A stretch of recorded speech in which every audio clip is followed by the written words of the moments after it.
Welcome students.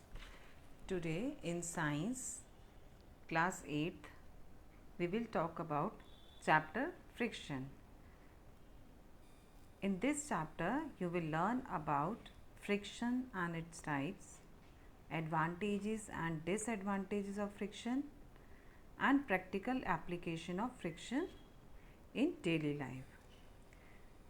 So what is friction? The force of friction may be defined as the force acting along the two surfaces in contact which opposes the motion of one body over the other. The force of friction is also called as simply friction. As you can see, friction always opposes the relative motion between two bodies in contact. For example, when the block is pulled by a force F towards the right, the force of friction will act towards the left side. So these are the examples of friction. In A you can see the friction was less as the boy was skiing on the snow, and in case B the friction is more because the surface is rough. In cycling, in pedaling cycling and in applying brakes, friction helps because it stops the motion. When we write on paper, friction helps in writing. Now what are the causes of friction? The cause of friction is the interlocking of surfaces. No solid surface is perfectly smooth.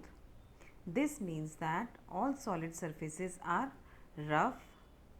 The degree of roughness varies from surface to surface.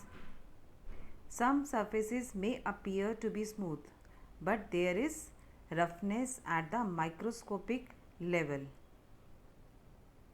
So these roughness, or we can say hills and the valleys, interlocked with each other and opposes the relative motion.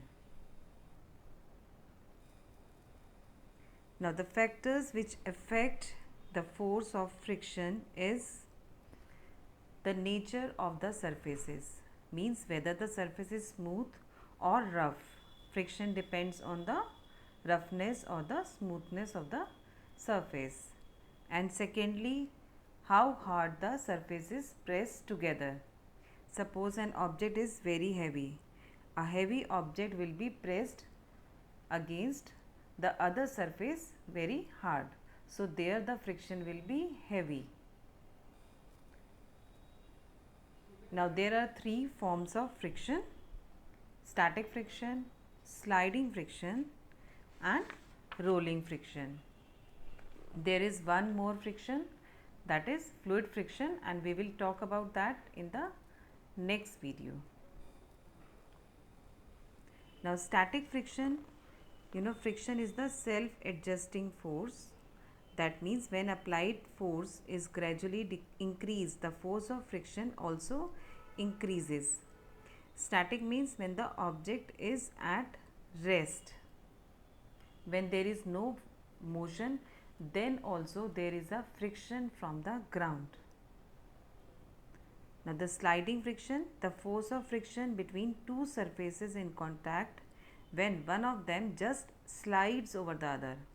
When the object starts sliding, then it will get the sliding friction, and this friction is less than as compared to static friction.